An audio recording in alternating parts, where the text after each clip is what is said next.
Deal with it.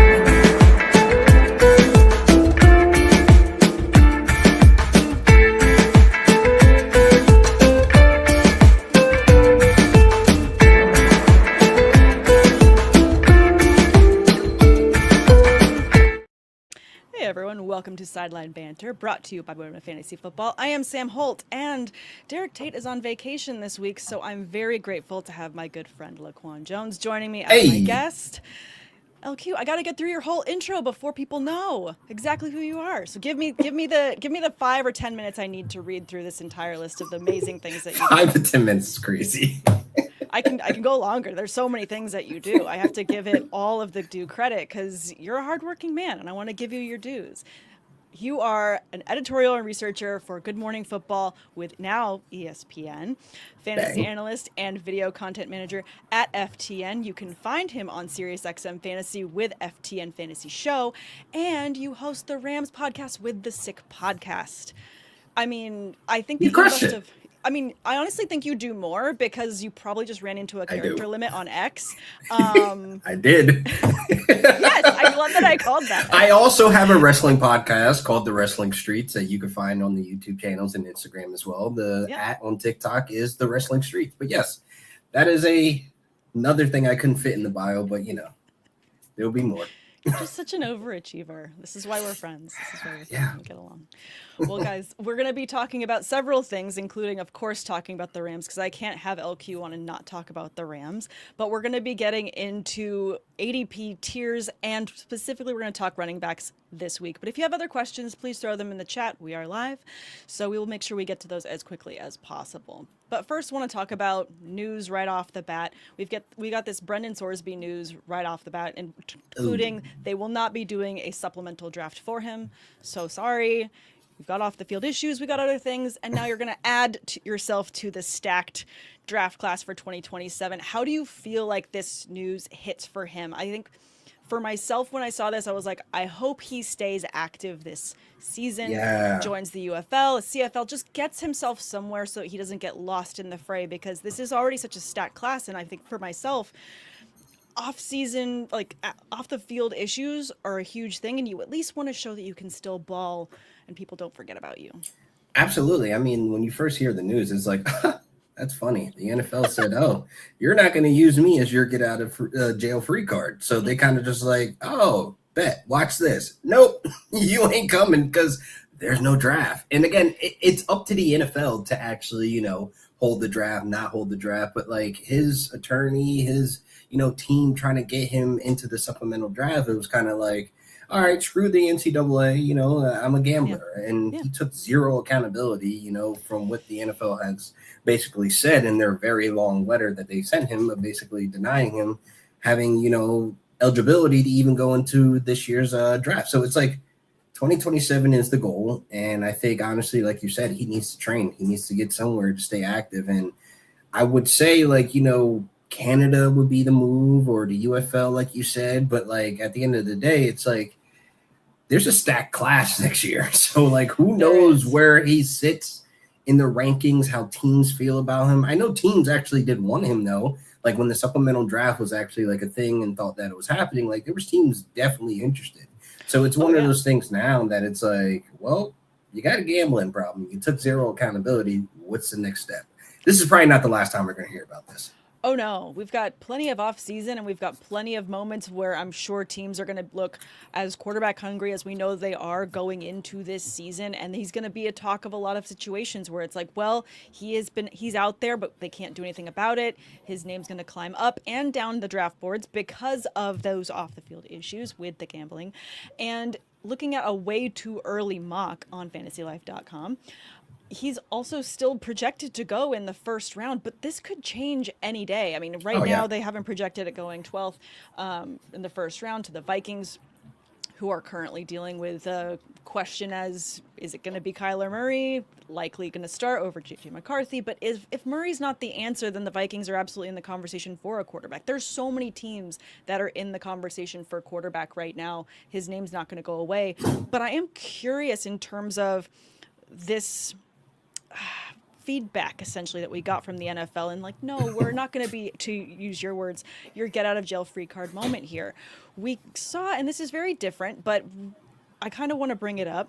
Shedeur Sanders kind of had a lot of discussions about his draft process, rubbing teams the wrong way, and he fell in drafts as a result of his attitude from a lot of reports, and that was a big reason. Do they know what his dad's about? Like, do they know who his dad is? I mean, that was the question. Do you know who my dad is? Why do I have to sit in this meeting? But NFL teams don't like that. They don't like this entitled energy. And to your point, if Brendan's not gonna show the accountability for his errors or learn that between now and the draft, I could see him sliding further down this draft board because teams don't want problems in the locker room. Exactly. I mean, look, we've seen Calvin Ridley deal with this in 21 and missed the entire 22 season because of gambling. Like, the NFL takes this very serious, as they should. It's integrity of the game. I mean, honestly, I feel like if he goes on this journey for the next 10 months and he's training and we see the hype up videos and we actually see him in those meetings for gambling addicts, you know, the 1-800 number, has he called? Like, do we have any type of like way to find that out? That would be great for his PR team. 1-800 gambler. No, we got the PR from Malik Neighbors making fun of his injury and sitting in a Waffle House or sitting at IHOP, like saying like, you know, I know you guys are here because of the, you know, the punishments you have in your league. So sorry, I'm a part of that. He might have to do a part 2, by the way. Oh, he should do a part 2, 100%. Waffle House this time, though. Yes, he should do Waffle House. He should go to Waffle House with World Cup fans because everyone's discovering Waffle House, and that'd be a good like connection going into this. That's season. One of the best things about the World Cup. Not to get off of another sport, but like that has been one of the best things to see online of like people from other countries experiencing American food. And Waffle House, Chick-fil-A was like a good one that I saw from a video guy from Ireland. I'm like, they're obsessed with the fact that we give free refills. Like. Some people are like, wait, you get ketchup in the bag? Yes. How are y'all living? No, literally. That's wild. It is wild. But I mean, back to him just really quickly. I feel like it's going to be interesting to see how teams monitor him in his off season. This is a huge opportunity for him to take that accountability and show a work ethic during this off year because he is going to be eligible for 2027. Zach in the chat asking if he will be eligible next year. Yes, technically he will. If everything was all right, because the NFL language was directly in the letter, possibly. It wasn't a guarantee that you're eligible.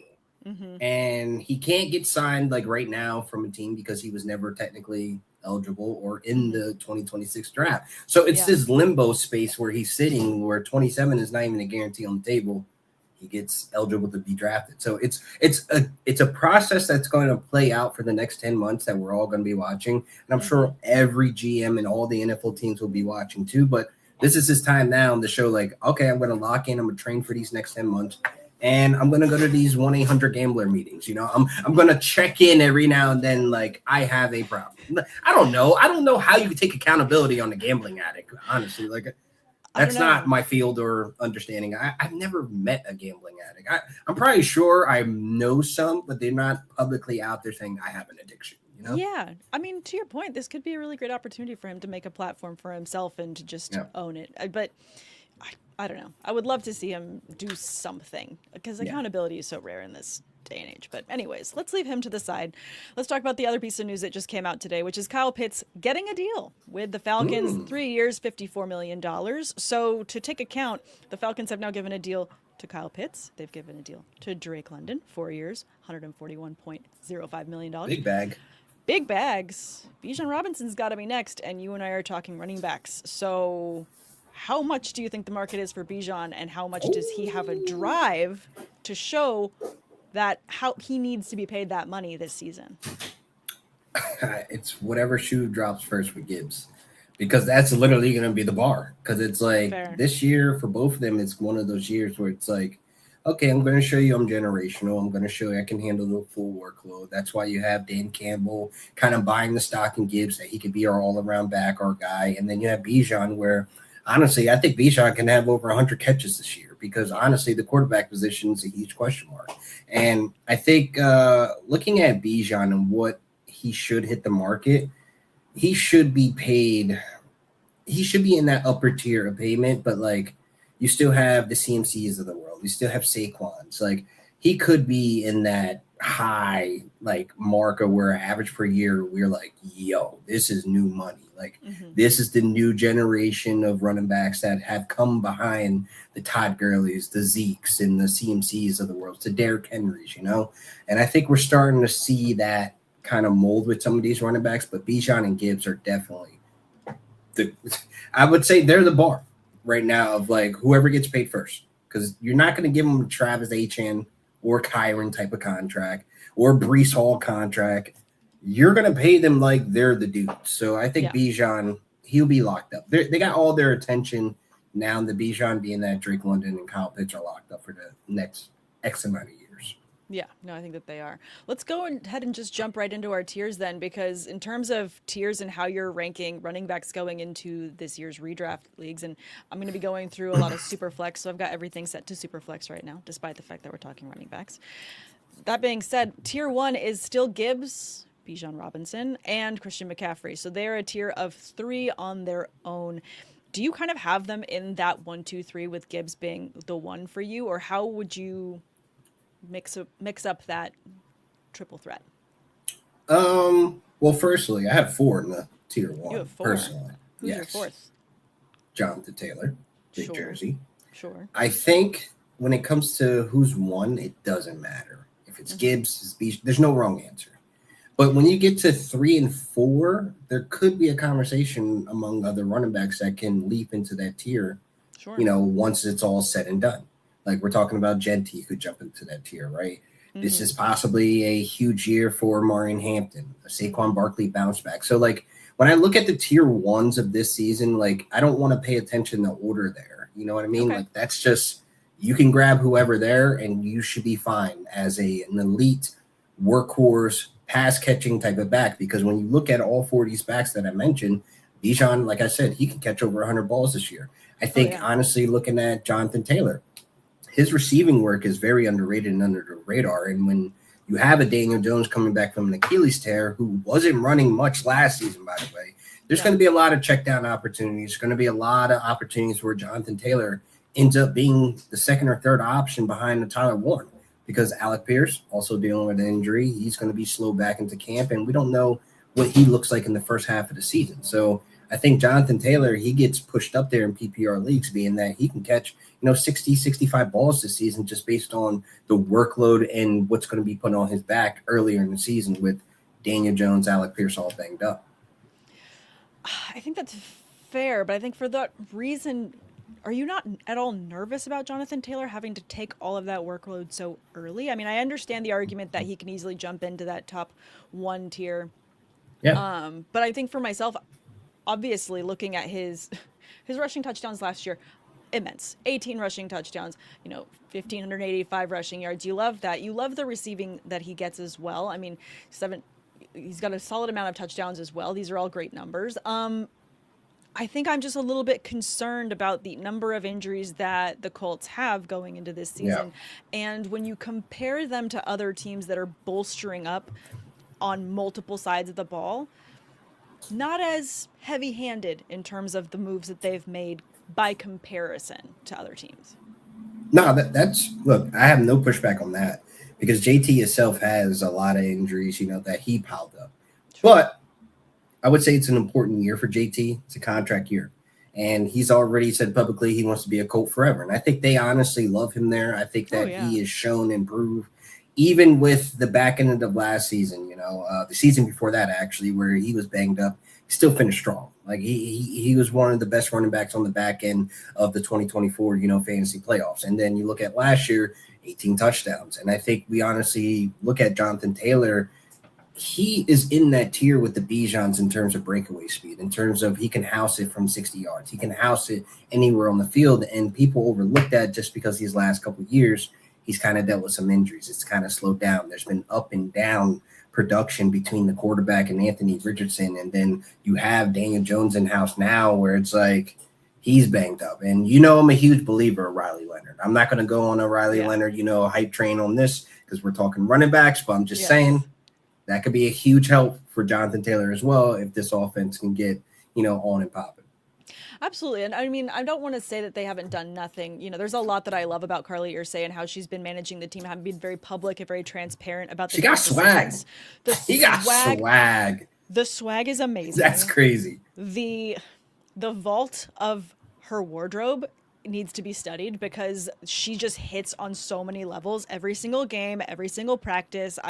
There's a lot I love about her. So when I'm being critical of the Colts, I don't want to say that in a way that's like not obviously giving all the homage that this team has been doing on the other side. It's just that as a fantasy manager and you're making these investments with these high draft picks, you want to make sure that you're investing properly in terms of how you're seeing everything go across. So that's why I'm just curious in terms of where you see him. But I love that you are framing that tier 1 with that open end to the back of the tier 1 essentially for the potential of this to grow from 3 to 4 to 5 by the time we get started with the season. I think it makes a lot of sense for that. No, absolutely. I mean, I'll end on this. I love that you're not going to have to pay like a crazy premium for Jonathan Taylor. So, you have Bijan, Gibbs, and maybe CMC go in those first 7 picks.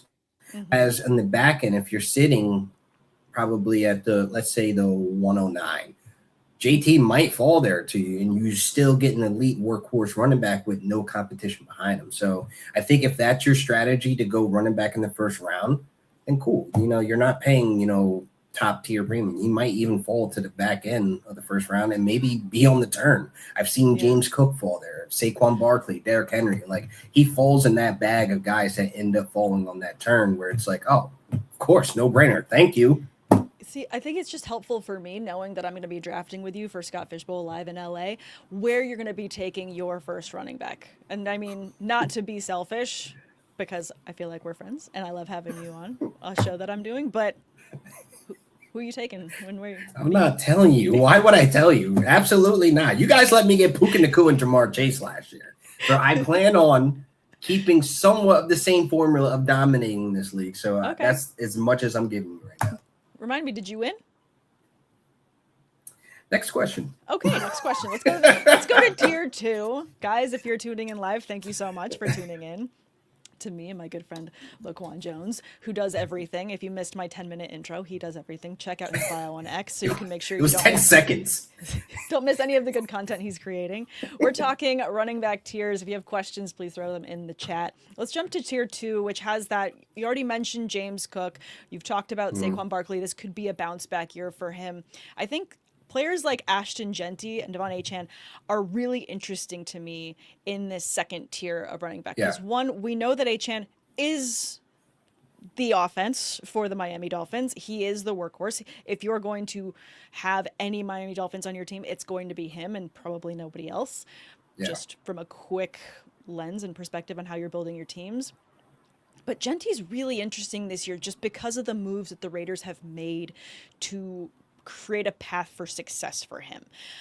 How do you feel about him in terms of how they're going to bolster this offense going forward with Mendoza or Cousins under center as we go into the season? We know that Brock Bowers is going to be a huge threat in the receiving game. Can Genty make that next step as well and kind of increase those stats in terms of the receiving that we so love to have these dual threat running backs? You hope. I think the moves they made this offseason, honestly, getting Tyler Linderbaum as the center, that was a huge need last year because Genty was getting nothing. If you look at his stuff rate, how many times he was hit behind the line of scrimmage or at the line of scrimmage, there wasn't really any breathing room. His yards before contact in a lot of games, if you look at the game logs, are in the negatives. It's insane. So I think, that addition, them drafting an offensive lineman, you're just hoping that this O-line is 10 times better than what it was last year. And when you look at Geno Smith last year, he wasn't even that bad in terms of where you're looking at, his completion percentage was pretty good. The touchdowns weren't up there because the O-line was crap. So it's the problem was the O-line. And I don't know if they're completely out of the woods with the O-line to where I think that we're going to be leaning on him being a receiving back. We're going to be leaning on those targets, being that they don't have that many, pass catchers that are threatening. I know Jalen Naylor's there. We all love Jack Beck.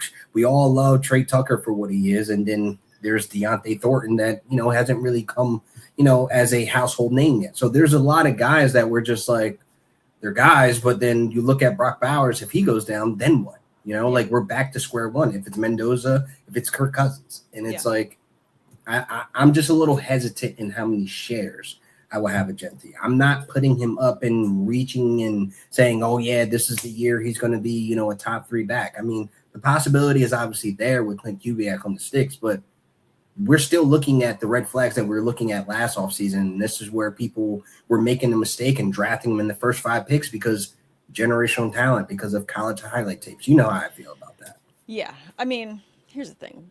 Fantasy managers, we love a shiny new toy whenever we see one. And a shiny new running back, we could not be more excited and frothing at the mouth for. We get it. I mean, even given the situation they had last year, you kind of have to love the numbers in terms of the receiving game that Gentry had. I mean, 7th in terms of receiving, in receptions last year. In terms of receiving yards, he's 10th. In terms of receiving touchdowns, and a lot of that was on the back end, the middle of the back end of the season. So it's like that was kind of like they were force feeding him because they had to.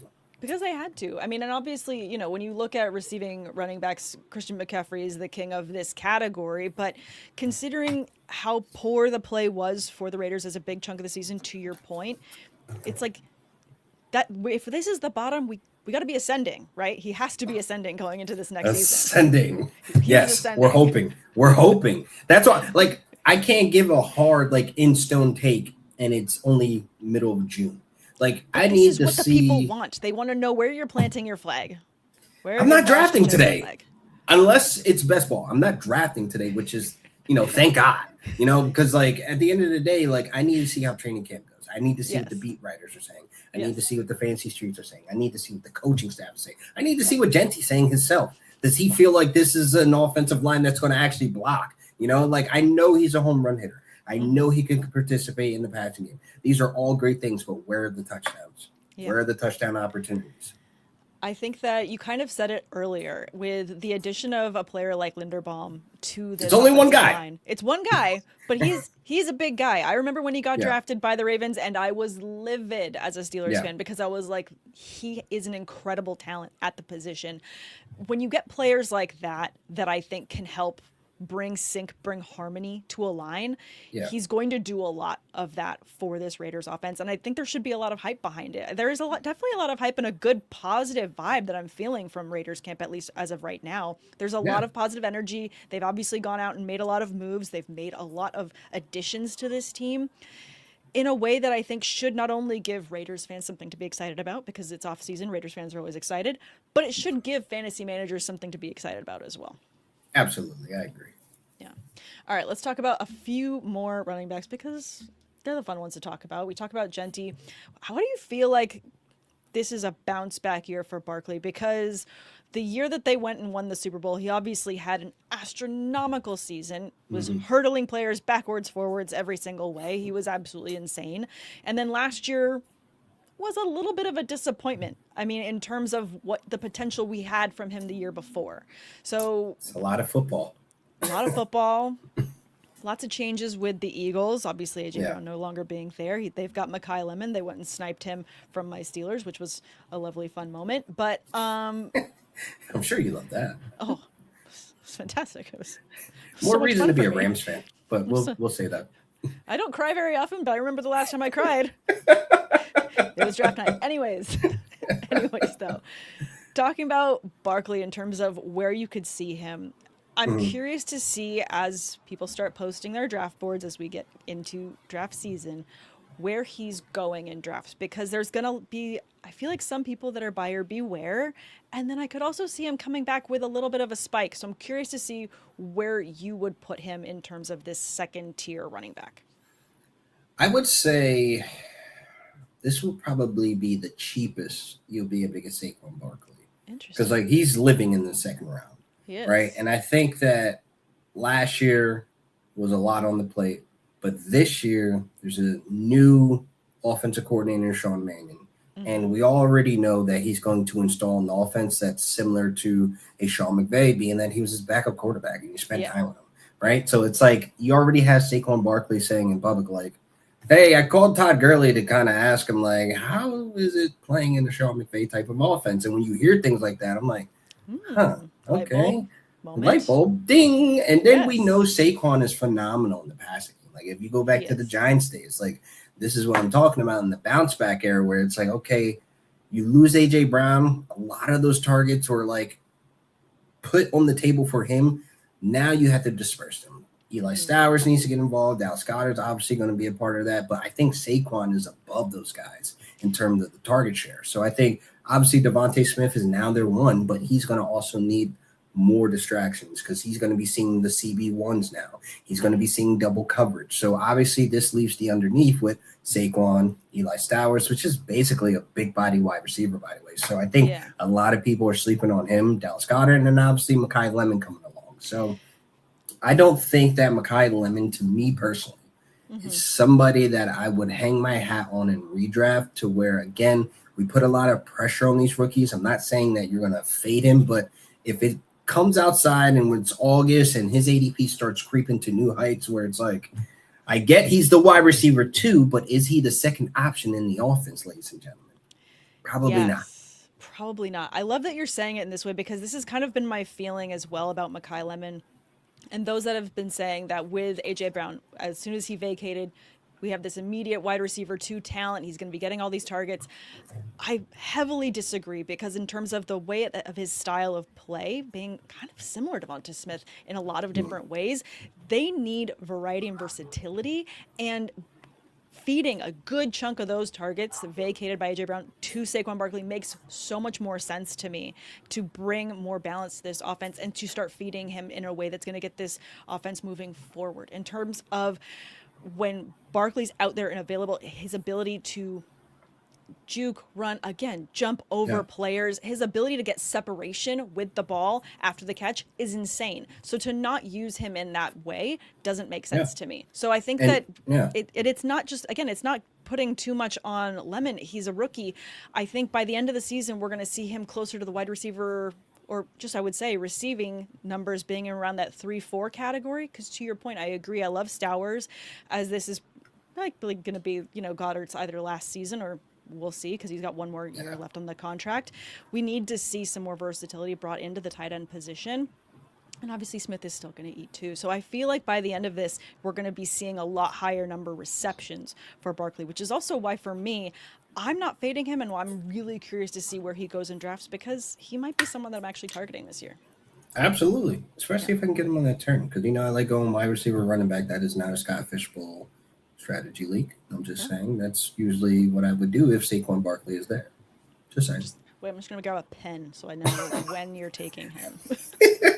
I'm fading him, all right? I'm fading him. Doesn't it suck when you have so many leagues with so many of your friends and you're like... You don't realize that until you start talking ball, and then you're like, I'm talking draft strategy with somebody I'm trying to defeat. It's all right. Here's the thing. If you win, I feel like I win too because I'm like, hey, I root for you. So even if we were to make it, if one of us makes it towards the end, are we not going to be cheering for each other? It depends if you beat me or not. But yes, ultimately, yes, of course. It depends on if you beat me or not. It depends on how many players you snipe from me during the draft. Oh, yeah. Like, it all starts draft day. Like, if we cool, then it's like, all right, good, go Sam. But, other than that, no friends in fantasy football. There's no friends. I live by that. Football. No, there's plenty of friends. I disagree. There's so many friends. Anyways, all right, let's jump to the next tier because we kind of covered several in that tier 2. Want to talk about tier 3. I have a lot of questions about Chase Brown and the Bengals going into this season. I think the biggest move that the Bengals have going into this season is that Myles Garrett is no longer in their division. I think that's the most exciting thing that they can say. I would love to say other things, but I forget where he's at. Actually. Oh, I think we'll get to that part of the conversation as we round out the show. We'll talk about your lovely win and your Rams gear all around you. Super Bowl, yeah. Yes, we'll talk about your Super Bowl. Not too late. To end the show. Not too late. I got a team. I got work to do. I got a DIY project. You weren't even born when they were winning. Like you didn't. We'll leave it. It's fine. fine. Anyways, I want to talk about Chase Brown in terms of where you're looking at him, because when I'm looking at the tier 3 running backs, not just him sitting at around that ADP of the 25th off the board, but I'm comparing him to someone like, talk about shiny new toys. You've got someone like, Love there in that tier 3. Yep. And I'm curious at how you value someone like Jeremiah Love against Chase Brown, and even Omarion Hampton, who obviously had an injury to begin the season last year and then kind of rounded it out. How you look at these younger talents compared to Chase Brown, who's only been a couple of years in the league, still relatively young, but has an incredible volume when the offense is cooking. I would say this: as long as Joe Burrow's healthy, you have an RB1 in Chase Brown. And I think he's one of those more underrated running backs that, in drafts, he gets constantly disrespected, like how people look at Kyron or Breece Hall, where they kind of just fall a little bit later. And you're like, really? I've made 2 picks and this guy's available? And I snatch him up every time because I feel like this offense is going to be built around Chase Brown, T. Higgins, and then who else? Chase Brown. Because when you look at the target share, he's up there among some running backs where it's like, this dude's getting that type of volume. This dude's doing what? He's getting all the touchdown opportunities in the red zone, goal line. Like, he's their guy. And I think that, when we saw them go after Khalil Herbert, they made that trade. That was kind of like, When they signed Zach Moss, it's kind of like, why did they do that? Because this guy is really, really good. Like, this dude can ball. So I think last year, there's a bad taste in a lot of fantasy managers' mouths because Joe Burrow was injured. And when you have Jake Browning out there running an offense, what do you expect? And even in interviews with Chase Brown, it's kind of like, do you see what I'm working with? Like, I'm running into a brick wall for a reason because I'm running in stacked boxes. Yeah. But as soon as Joe Burrow comes back, you got to respect the slinger. So it's like, come on now. Yeah, no, and again, even to your point, given what he was working with, he was still able to make a dent in terms of the receiving game. He's 5th in receptions as well, had a decent amount of receiving yards, top 6 there, 437 receiving yards. What's interesting is when you have this post-mortem on last year's season and you're going into the next season, and when you look back and you think, why was I so down on this team? Because you have a bad taste in your mouth. And you look at and see what some of these players were able to do given their bad in chaos they were dealt in chaos. That has to give you hope as well, that they're able to still do a lot with so little. That with a fresh season, with everyone healthy, you can start with a clean slate and something more positive to go forward with it. So that's why I wanted to ask about him, because for myself, I'm not just being a Steelers fan and being, dogging the Bengals or whatever, but as a fantasy manager, I want to see where I can buy the dip. And I feel like, to your point, he's someone that sitting at current ADP of 25.4 running backs off the board, he could dip a little bit just because there's some of these other names, like I mentioned. That's like the third round. It is a third round. Do we hear that? Like, he was a top 5 running back once Joe Burrow came back. Like, that's what makes it so crazy. And I love that he's not a household. Like, it's the not sexy pick, right? It's the pick that, like, last year was Amon-Ra St. Brown. Ben Johnson gone. Yeah. Amon-Ra was going at, like, the 112 in some drafts. And I'm like, are you guys freaking crazy? Yeah. Like, do you know who that is? Like, it's kind of like Chase Brown will just go under the radar because it's not Omarion Hampton. It's not the new shiny toy, like you said, right? It's not guys that we already know that are household names. And, like, I think last year James Cook was going through that. And now look where he's going in drafts. Like, he's being respected. And I think this year people are going to have to respect Chase Brown. I think that's really fair. But that's why I want to highlight him, because I do feel like names like his are going to go by the wayside because the draft hype goes so quickly for fantasy managers, seeing the shiny new toys, seeing teams that have made other moves, this offseason, like with Love, and Hampton coming in with another healthy season.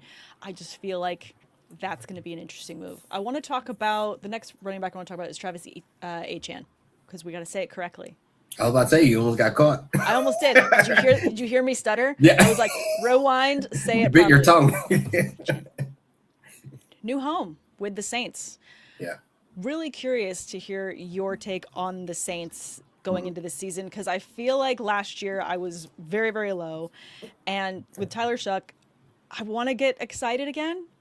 I want to have hope, especially for just, New Orleans. I feel like you and I have been there very recently and have fallen in love with the city a little bit. I want to see them excited again.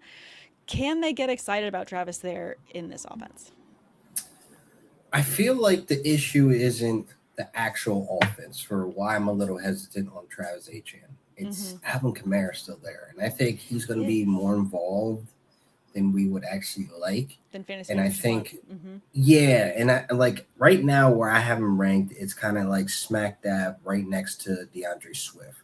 Because obviously Kyle Monungai is going to have a bigger role this year. So I'm a little, I don't know. And I feel the same way, about guys like, Bucky Irvin. And I think the injury and then Kenneth Gainwell there. Like these guys may be involved a little bit more than we would like. But where they're going in drafts, and at that point in the draft, you should already have your workhorse RB1. Yeah. I'm okay getting a Travis Etienne as my RB2. Just based on I know last year he led the Jags in receiving touchdowns. Yes, that's insane. That's a real thing. And then you look at his work once they get into striking distance, and like he's very good. He had over 50% of his red zone success rate. Where you look at aka Alvin Kamara, he's more of like probably going to be used in the passing game, and those PPR points that we are loving with our pass catching running backs, I feel like that's where the role is going to be split in half, and that's going to be annoying some weeks. Like he could be a solid RB2, but I feel like he's a low end RB2. I feel like once August comes around, his ADP shouldn't inflate for whatever reason, unless injury, but like he's going to be one of those picks you're going to be scratching your head like, should I pivot to tight end here? Should I pivot to quarterback here? Should I pivot to another wide receiver? Like it all depends on how you're working your roster and building your roster, but I feel comfortable with him as my RB2, but my expectations aren't going to be like, oh, yeah, I got 2 RB1s on my team. Like, no, I'm probably going to have to, like, really get the depth. Like, I'm going to have to, like, probably grab AK as a handcuff, just to have that, duality there. And he's going outside the top 160 picks right now in best ball. So he's free. So that handcuff is kind of like a no-brainer at this point. So it's like, yeah, all right, I could see this being annoying. I think that's fair. Actually, speaking of handcuffs, we do have a question in the chat. Who do you think are the best handcuff running backs this year? Would you say Kamara is quickly added to that list in terms of best handcuffs? Because I also personally think that Tyler Algier is a good candidate for a solid handcuff, just because Jeremiah Love, again, we just saw a season where, Genty wasn't 100% healthy all last year. Hampton wasn't 100% healthy all last year, being rookies going into the league. I think there's a lot put on these rookies, so there's a big argument to me for Tyler Algier to be a handcuff if you're going after Love. So the best handcuff, to me, honestly, needs to have standalone value. And I think I want to avoid the Cardinals. Kelly, I love you, but the Cardinals are going to be bad this year. She's livid. I'm going to talk to They're going to be bad. And Tyler Algier is sharing a room with James Conner, Trey Benson coming back from injury, and now Jeremiah Love. This is chaos. Messy. It's messy. So I wouldn't put him as the best. Okay. I would honestly put like my top 3 best handcuffs. Kenneth Gainwell goes to the very, very top. Now you saw what he did for your Steelers last year. You saw him kind of make Jaylen Warren look expendable. So it was one of those things where like Kenneth Gainwell can really ball. And Kenneth Gainwell, he brings that, PPR upside in terms of him contributing in the passing game. Secondly, I think Blake Corum goes on that list, obviously being that it's the Rams offense, but I wouldn't be drafting Blake Corum as a standalone. Like right now I'm seeing takes, I'm seeing ADPs where he's having standalone value to where he can be slapped into your flex. I 100% disagree. Do not do that. Do not do that. But he goes up there as my top 3 best, handcuff, because if Kyron goes down, my God, Blake Corum is going to feast, and it's going to be the most beautiful thing you've ever watched. Is there a little asterisk because of how many logos of the Rams you have behind you with that take? Just a little bit of bias? No bias. I would tell you this. In terms of Rams content creators, I'm the most honest. I don't build narrative. I don't follow none of that crap. I was telling people in the fantasy streets, do not draft Cam Akers. And what happened? Cam Akers is no longer a Ram. I told people in 2020, that 2019 5-game streak of Tyler Higbee. Do not draft a Rams tight end. I'm telling you this in 2026. do not draft a Rams tight end. It's not ever going to be the function of fantasy relevance. I'm telling you now, do not draft Blake Corum as a standalone running back that you think you could slap in your start. Like, this isn't Nick Chubb and freaking Kareem Hunt in Cleveland. Like, no, that's not that. Fair. Very fair. Just saying, don't let me get in my bag. We number 3, handcuff. Let's move it along. Move it along, yes. Now, I think, honestly, this is where it gets messy. Because is it a handcuff or is he the starter? Like, Jordan Mason, I feel like last year he should have had full reins of that backfield, but he didn't. But Aaron Jones is returning back now. So it's like, is Jordan Mason technically a standalone value, or is he actually a handcuff because he didn't eat when Aaron Jones was healthy?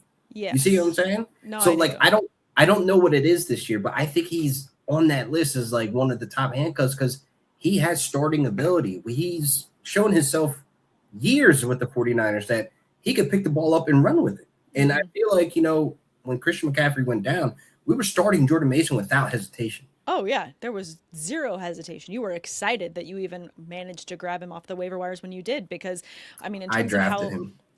Okay. I drafted him. Okay. Enjoy your little flex. Enjoy. But that's an offense where as soon as one running back goes down, the plays are calling. They're being called up, and it's the next man up, and you have to be ready and available. In terms of how you see him going into, with this new Vikings offense and how as things change over with Kyler Murray, who should be, in theory, running the ball a little bit more. Yeah. It's going to be really interesting to see how things shake out. I wouldn't be shocked if to start the season we get a little bit more Aaron Jones, and to finish it off you get a little bit more Jordan Mason, kind of seeing how that spreads out depending on how the Vikings are faring going through the season. Because if they start losing, it's going to be interesting to see who takes those veteran, I got a little tweak, I'm not going to be playing today, Aaron Jones moment. That's and real. And it's a thing. It's real. Yeah. When I wake up in the morning on Saturdays, I am exhausted and my knees pop. So I can only imagine how Aaron Jones feels. He's done a lot over the years. But I could see a situation where we get a lot more Jordan Mason to finish the year out, and therefore bringing up his floor for you as a fantasy manager. Yeah. Let's see. I want to get a couple more of these from the chat. This one from Corey. Which players this season do you think are overhyped that will not meet their expectations so I do not fall into a trap? Let's take that question and make it specific to running backs. So I was about to say, I got a few. I know. There's a lot of players that I think are There's a lot. Actually, a player that we haven't talked about yet that I think kind of could go on this list would be Cam Scatterbo. Ooh, that's a good one. So, I don't think he's a trap, though. I don't think he's a trap. I don't know that he's fully healthy. He's practicing, and I'm concerned. We saw him licking a glass wall at the Super Bowl, so I have a lot of concerns about Scatterbo for several reasons. I think that's more of like an injury concern rather than a trap. Like, because I feel like if he's healthy, he's getting fed. No, like, they've kind of made that. He's running with his head first, so we know exactly how he's going to be playing. Yeah. But for me, I'm a little bit concerned about. But who would you actually categorize as a trap then if Scatterbo's not a trap for you at the running back position? Rachaad White, right off rip. I think a lot of what's being said in the fantasy streets right now is basically painting the picture of his role in the past couple of years. Like, this goes back to Leonard Fournette on the Bucs, right? We know what Rachaad White is. He can catch the ball. Great.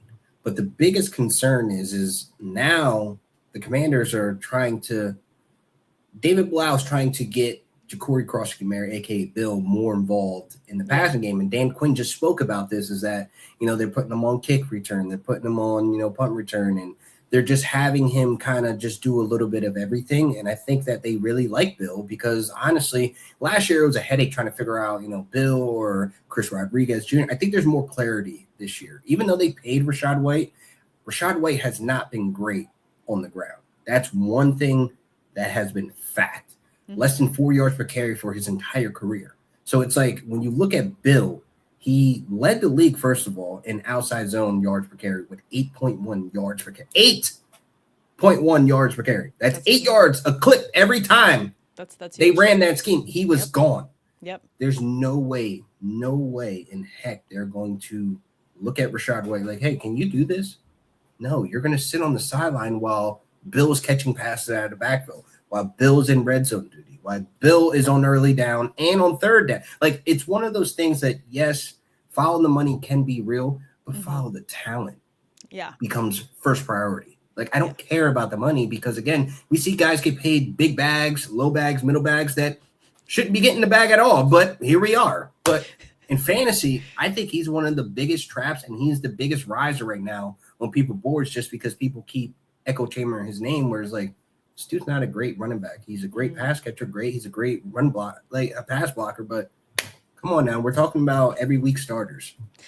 What are you talking about? Practice? Talking about practice? Talking about practice. No, I get that. And I think that's really interesting call out too, in terms of fantasy, the streets being an echo chamber of people saying things. And it is an echo. It's where someone says it and you just hear it reverberate. You're actually not hearing someone else say it again. You're just letting those kind of words and those names sit in the ether, and they just kind of get stuck because you have a level of familiarity there. But I think those are all good call outs in terms of how Bill Krosky-Merritt was used last season, how they're going to build off of him going into this season. I think that's definitely where I'm going to see him, and I don't want to fall into that trap. No, but in terms of following the talent, this is a great question to follow up on that. Again, sticking with the running back category. AC Yard Services Portland wants to know, do you think that Emmanuel Wilson has any fantasy value with Charbonnet still out? He did well when Jacobs was out last season. This is a tricky one because when we look at Jadarian Price, he shared the backfield. He wasn't a workhorse. When we look at, some of the flags that he came in with, in draft, the fumbling issues, fumbling on the one, you know what I mean? Emmanuel Wilson is a veteran who is shown in Green Bay when Josh Jacobs wasn't available. He has some fantasy relevance. So, when you look at the games, there's 9 games where he had over 10 opportunities. Let me find this stat. I just tweeted it. And, it's kind of impressive to see what he's able to do once he gets the opportunities. I don't feel like looking for the stat. I'm too lazy right now. But anyway, people just go follow LQ on all. There you go. Hit the search board. Hit the search board. You'll find it. Yes. I literally type in Emmanuel Wilson on the search bar at Real Deal Fantasy on Twitter. You'll be able to see the stat that I'm talking about. But anyway, he put up RB2 numbers with those type of opportunities. So you can slap him in the flex, and you'll be able to sleep at night. But the issue is that the Seahawks don't have Clint Kubiak anymore. We don't know how they're going to deploy that backfield. And Brian Fleury is a first-time play caller. He has a defensive background with the 49ers. He also is a tight end coach. The run game is still going to have the identity, but it's who's going to be running the rock? You know what I mean? Yeah. So I think he's one of those guys, he's RB70 at this point. You can get him off the waivers. I would recommend having him as a watch list guy. This is one of the most underrated fantasy tools out there in leagues. Watch list. Because you want to have him on your radar, because I can honestly see week 1, week 2, he probably at the top of the list of everybody's waiver wire articles of adding him because he's getting involved. Because again, I'm following the talent. I've seen proof in the pudding of NFL caliber type of talent from him. He's a good running back. They signed him because they looked around and was like, oh crap. It's not one of those moments this is what we're left with. This is the best that we can get right now. Because again, they had no money. The Seahawks couldn't even pay Kenneth Walker. No, they had to spend all that money on JSN. And they lost a lot of pieces on defense. They did. I'm happy to hear all that, though. I'm sure that you are. Okay, wait. Last question, and then I do want to round out the show because we got to talk about your Rams a little bit. But this will be our last running back question. We don't have to. We can feed the fantasy streets. That's why I'm here. No, I know that we are, but I also definitely want to talk Rams with you. So let's first get to this one, because this is actually one of the dual combo running back questions that I wanted to ask you as well. Yeah. This one from Smooth. Who do you think is the safer pick at running back, Stevenson or Henderson there for the New England backfield? Who is the RB1? This is gonna have to pay. Because you're going to have to pay. ADP is interesting between the two in terms of how they're separated by 3 rounds. Yeah. Separated by 3 rounds. So do you want to pay up and grab Henderson, or are you okay with waiting and taking Stevenson for some veteran carries? Here's my problem with Henderson. Okay. I'm not fading him because of talent, fading him because of situation. Mm-hmm. And I feel like when you're paying the premium, like as high as the 4th round, he's essentially either going to be your RB1 or RB2. Again, it depends on how you're building your roster. I feel like you're going to have to build your running back room around him just in case he falls flat on his face. So you're going to find yourself in the 6th round, the 7th round, the 8th round, reinforcing your running back room because it's all based on if he's getting RB1 looks. But let's just look back last season. Yeah. He didn't eat until Stevenson went down. Yes, he's a home run hitter. Yes, we fell in love with all his preseason hype and the kick returns. And again, great talent. But the Patriots have shown us, the staff has shown us that they believe in Stevenson even if he fumbles the ball 8 times. It doesn't matter. He doesn't go into the doghouse, does he? Exactly. What doghouse? He can't fit in it. They're going to give him the rock every chance that they give. And again, if it's today that I'm drafting, I'm not touching him at that ADP. I cannot. I'd rather get Ramondre Stevenson, with potential to be entering my roster as an RB3 at that point, because he's going in the 7th and 8th round, where I can slap him in as a rotating back if I want to, instead of being stuck that I have to start Travion Henderson because I paid this premium. It just doesn't make sense to me. I try to avoid those things and build my roster a different way to where I feel like that will be the move that I may pay for at the end, because it's if it hits, great. You're a genius. Scared money don't make money. I respect that. Mm-hmm. Take your shots, take your chances. But on the other side of that coin, it could be very wicked. It could be dark. It could be a bad season for you. And then now you're sitting in last place and you got to go eat 100 pancakes at IHOP or something. I don't know. God, that would be so painful. I think when I look at the two of them and their backfield and how they can end up splitting, how the workload is going to go, to your point, they're ones that I will watch in a draft to see where they go. And I don't want to overpay for either. Let me ask you this. Yeah. The average fantasy manager needs to ask themselves, if I'm paying 4th round price, what running back in the 4th round is splitting carries at that high of a rate? Mm-hmm. None. I just can't see myself pulling that trigger. No, exactly. And I mean, as you're building your roster, you obviously want to have the highest floor at every position to begin with. Your ones all need to be high performers. But I think that people can sometimes get stuck with their starting lineup, if you will, and not look at the entire roster. Because, I mean, I feel like it tends to be a bit of a best ball mentality, but I kind of like to apply that to redraft as well, because I want to feel confident in my entire roster going into the season. I want to make sure that if so-and-so goes down, I feel confident with pulling someone from my bench or, making some pivots on the flex position. I don't want to be struggling to find talent on my team. And I think that's why people need to make sure that when you're looking at split backfields or workloads that could be a mix, you've got the combo of Henderson and Stevenson with New England. You've also got, Warren and Dowdle for the Steelers. How are they going to be splitting carries? What's that going to look like? That's interesting running back value late, because depending on how their offense shakes, there could be some interesting value for someone like Dowdle, who's currently sitting as their RB2. That's a backfield that I haven't ironed out yet, because I'm a little afraid of getting that one wrong. And I think, honestly, when you look at who's on the sticks, which is Mike McCarthy, he has said he didn't want Rico to leave Dallas. No. So it's for him to get Rico Dowdle. Mm-hmm. And then you look at Jaylen Warren, he's not, I'm not saying he doesn't like Jaylen Warren, but that's not my guy. That's not my guy. It's not my homie. And my homie that's coming in just put up 1,000 yards on 2 different teams, and he's hungry. He knows ball. He knows my scheme. It's one of those things where it's Jaylen Warren is a great running back. I just wish they didn't sign Rico Dowdle. For years, the fantasy streets have been screaming for Jaylen Warren to be this RB1, and we're being deprived of it once again. All right, Smooth is in the chat and just giving us so much love. So I'll throw this one, because another, backfield of interesting duos and dynamics wants to know real quick if we can address the running back room with the Broncos, with Harvey and Dobbins. And really quick, obviously, we know that Harvey had, a surgery this offseason for a torn labrum in his shoulder. I think it's important that it's stated that's shoulder and not leg, because that could be way worse. But he was a full participant in practices with 7-on-7 drills, and Sean Payton has brushed off any concerns in true Sean Payton fashion that there should be any worries about Harvey with his progress as he is currently practicing. You know why?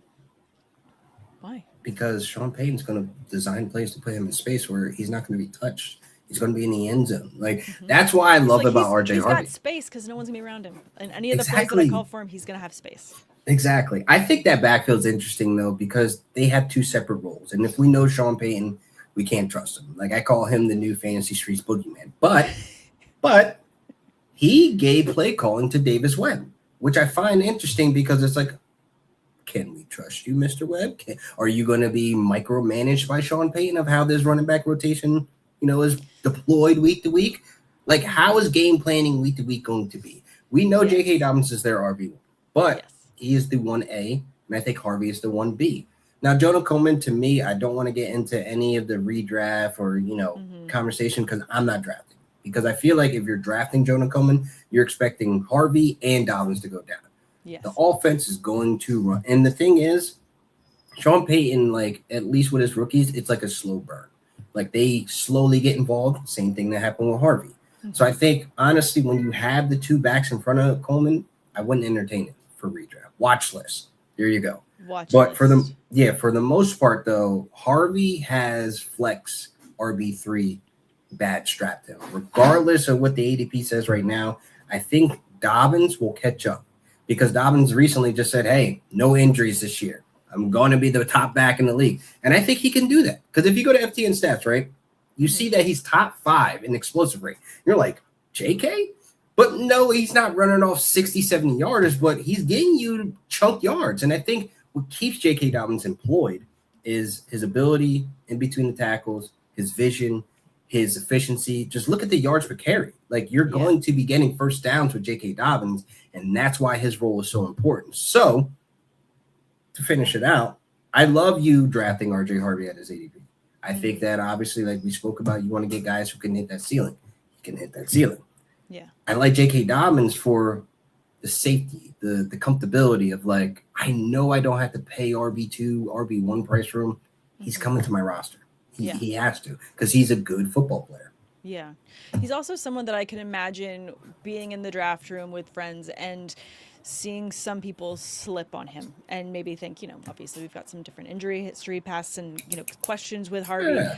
When you look at these mixed backfields, there can be potential for gaining value late as you watch some of them slip. Yeah. I mean, look at the hype that Travion Henderson had last year, as high as the 3rd round.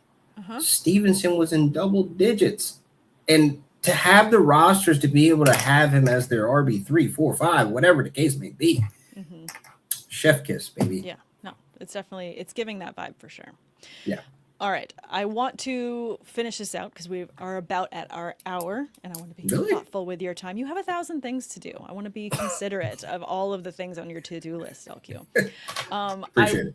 I do want to call this out, though, because after the Myles Garrett trade that they made with the Rams there, the Rams are now clear and undisputed favorites to win the Super Bowl. Their odds have increased immensely across multiple platforms. I mean, looking at BetMGM, they're at plus 500, on Underdog plus 426, on DraftKings plus 400 odds to win the Super Bowl. As the Rams fan that you are, and having seen what they can do when they say, fuck them picks and I want to go and win the Super Bowl now, this is giving that energy. It's reminding me of a time not so long ago when the Rams went and hoisted the trophy and Aaron Donald was a part of that mix, so we got to talk about him too. How excited are you for this move for LA, what this also means for your division, knowing that you're going to be facing twice a season the reigning Super Bowl champs?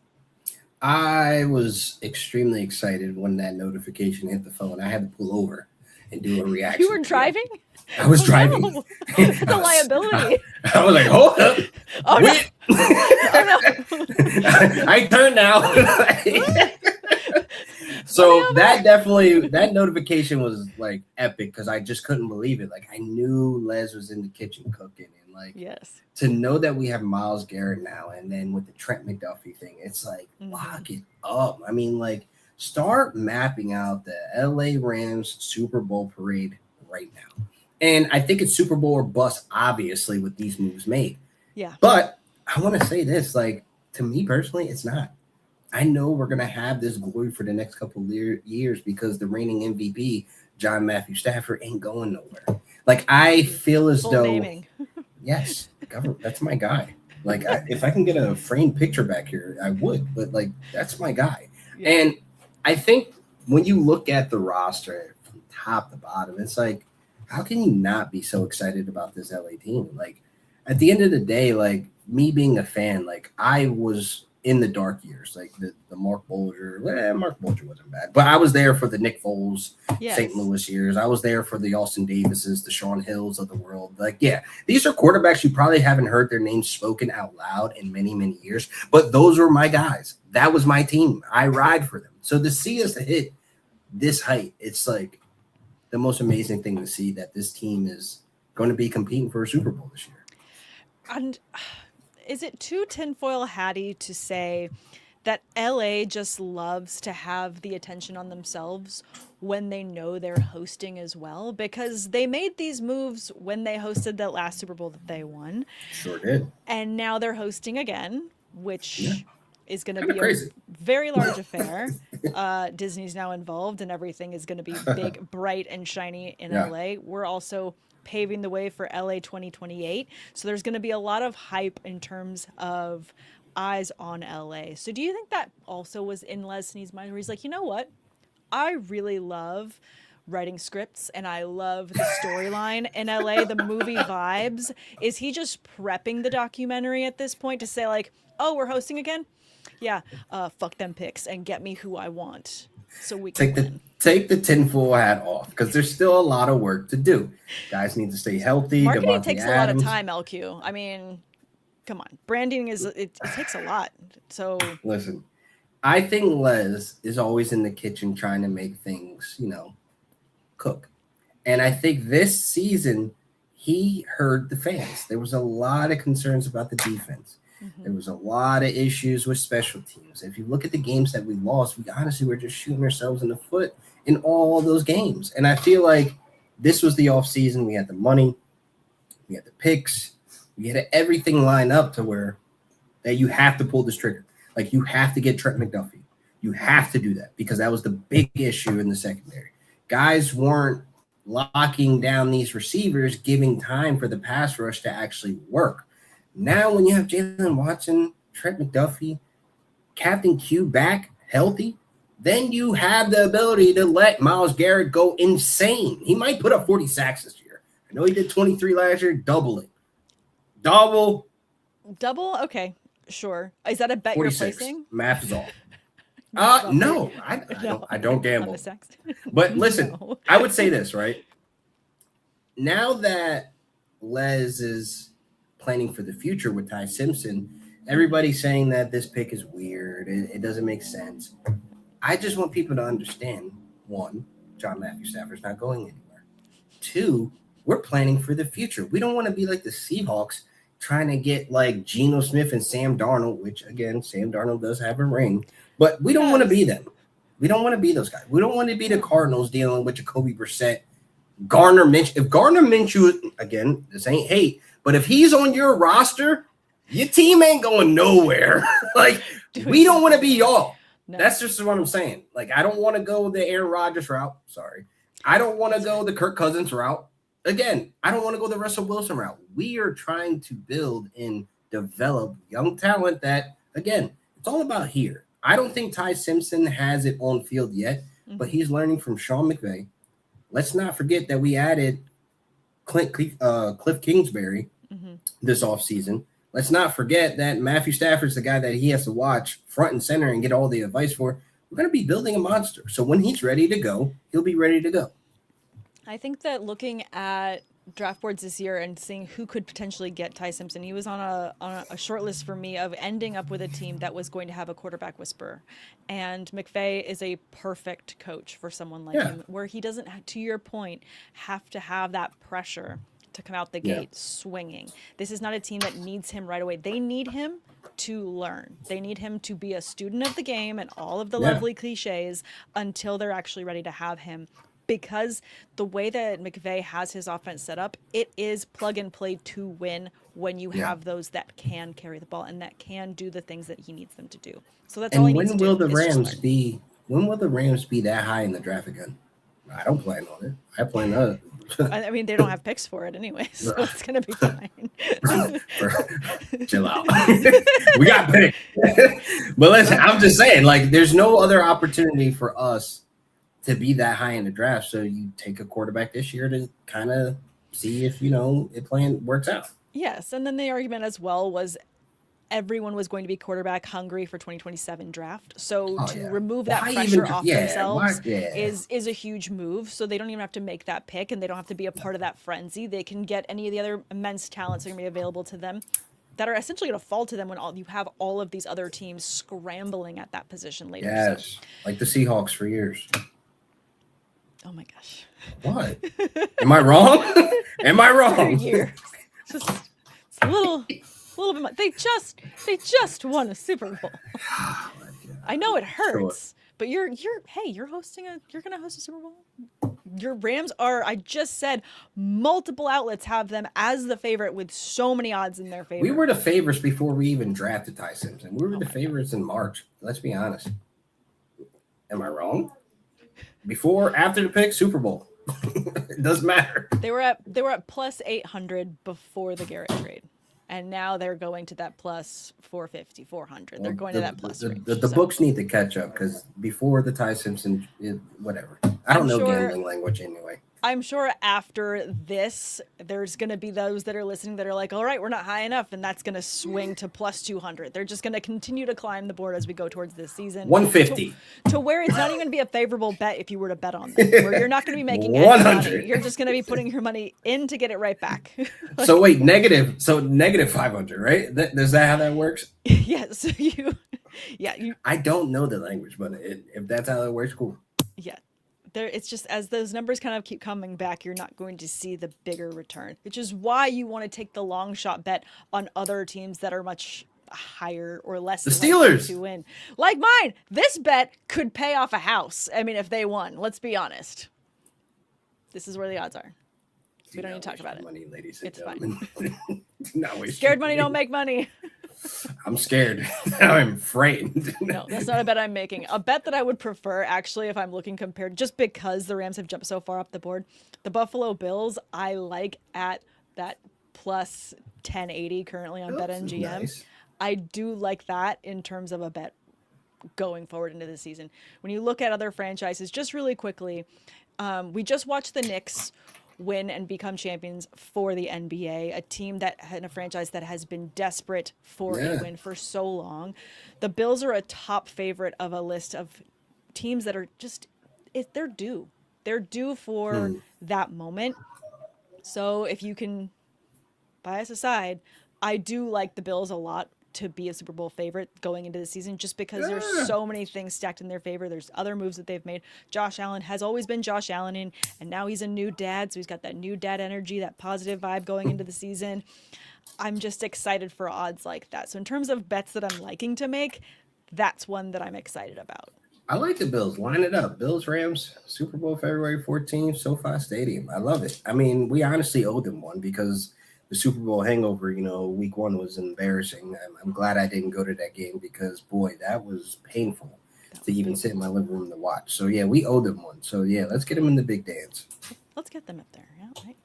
All right. Well, thanks so much, LQ, for joining me this week. I appreciate it. Make sure you tell everyone where they can find you and all the amazing content that you're putting out there. Yes, you can find me at Real Deal Fantasy on all social media platforms. Blue Sky, I'm Laquan Jones. I think that's what it is. I don't really know, but it just type in Laquan. I'm probably the first one that pops up. But anyway, you can catch me on SiriusXM twice a week, every week on FTN Fantasy Show Channel 87 Fantasy Sports Radio. That's a lot to say. And that's about it right now. I mean, at the moment until the season actually kicks up, and then that list becomes longer and longer and longer. And hopefully you don't run out of characters to continue to explain it. 500 characters will probably do. This is what you're gonna have to do. You're gonna have to be like my intro and just put a link tree, and it's just gonna have all of the things that you do. It's like too long didn't read. Here's my intro. There's so much that I'm working on that's not even public right now. So yeah, that's definitely gonna have to be one of those things. Yeah, we'll hyperlink it. All right. Well, thanks everyone for tuning in. Make sure you tune in and subscribe for everything Women of Fantasy Football. We'll be back next week with Tate back from his vacation, talking more about tiers across quarterbacks next week. So make sure you tune in for that. Have a good one, and I will see you next week.